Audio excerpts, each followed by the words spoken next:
Louise, a renowned linguist teacher, walks into the university she teaches at, and in the hallway, she sees people gathered and talking to each other nervously. And when she gets to class, there are only a few students. As she starts her lecture, she hears phones buzzing continuously, and a student asks her to turn on the TV. When she does, a reporter talks about 12 unidentified objects that have landed in different parts of the world, and the whole country is in shock. After dismissing her class, she walks to her car and she sees aircrafts flying in the sky. On her way home, she talks to her mom on the phone and reassures her that everything is going to be fine. The next day, when she goes to her class, she finds it empty as the country is now in a state of emergency. As she was sitting in her office, Colonel Weber shows up. The Colonel and Louise have worked together before, and now he needs her help again. He plays her a recording of the government trying to communicate with the aliens, and she also hears a response from the aliens that sounds very unusual. And when she tells him that she needs to communicate with them in person, he tells her that that's impossible and leaves. But that night, as she was sleeping, a helicopter shows up at her door, and it was Weber. And as soon as she opens the door, he tells her to pack up her things as they're going to be leaving. In the helicopter, she's introduced to Ian, a theoretical physicist whom she will be working with. As they approach from the distance, they see the fog, but when it clears, they see the oval UFOs and the temporary base around it. As soon as they land, both Louise and Ian follow procedure and get some anti-radiation shots. When they get to the temporary base, they pass by CIA agent Halpner, who's corresponding with the other 11 countries that have UFO sightings. After Weber introduces them to the rest of the team, they put on protective gear and go to communicate with the aliens. Louise, Ian, and Weber, in their orange suits with some soldiers, hop on the back of some trucks and drive to the bottom of the floating UFO. They mount onto a crane at the bottom of the ships that push them up the opening. When they get there, they see the ship has its own gravity, and a light comes through the square opening covered with glass. They walk closer to the light and set up their instruments. All of a sudden, a black fog covers the glass and a sound of humming is heard. As they see two alien-like figures standing on multiple tentacles, Louise starts to breathe very heavily because she's terrified.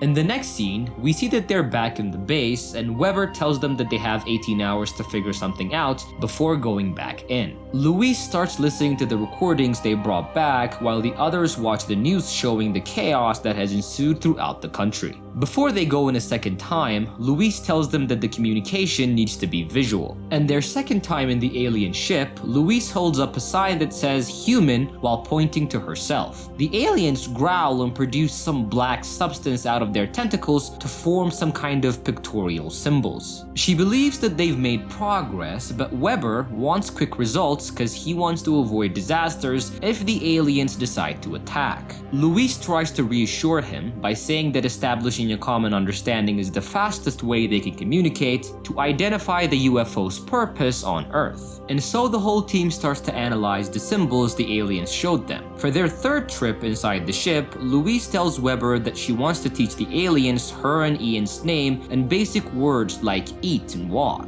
Weber is not convinced that what she's doing will work, but she convinces him to understand a question they first need to understand the nature of a question. And although Louise shows them her name on a board, there seems to be a miscommunication. Believing they need to see her properly to communicate, she tears off her suits and walks closer to the glass. Everyone walks back a bit, and while she puts her hand on the glass to everyone's surprise, one of the aliens does the same with its star-like tentacles. She shows them her name again, and Ian does the same thing she does, and the aliens understand and show them their name symbols. Looking at the aliens' names that kind of make no sense to them, Ian and Louise decide to call them Abbott and Costello. Back at the base, after going through decontamination, Louise appears to be tired and recalls a childhood memory in which she sees a child soothe a nervous horse and attempt to talk to it. But we later find out that she's having visions of her future daughter, Hannah, whom she will lose to cancer when she's a teenager. Louise gets this power of seeing the future because she's now understanding the aliens' language. In the later scenes, we learn that the aliens' language is only a representation of meaning and not sound. The team figures out that they're heptapods, meaning they have 8 tentacles, but they still haven't figured out why they're on Earth. Meanwhile, as the team go through their own confusion, the American citizens are protesting the government's way of handling the situation with the aliens.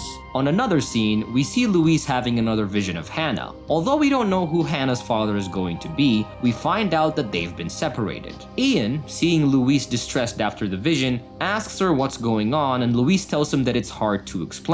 Weber, also noticing her distress, asks her if she had a checkup with the doctor or not. Louise, in response, tells them that she's okay and she goes out to grab some air. Outside, Louise sees visions of the last days of her daughter at the hospital, and the next day, Weber comes in her trailer and wakes her up for a translation. After analyzing a message that they've intercepted from the Chinese, she translates that China and Russia are mobilizing forces to hit the ships in their countries. She then also translates that the heptapods have communicated to the Chinese teams that all 12 of the ships are offering advanced technology. She figures out that the Chinese teams are using a game to correspond with the heptapods, meaning that they're teaching them the language of defeat and victory instead of teaching them communication. After hearing this, Weber tells her that it's time to ask the aliens what their purpose on Earth is. And so, they get inside the ship, and Louise picks up the symbols that they've learned and writes heptapods purpose on Earth on her tablet, and it displays it on a small monitor for the aliens to see.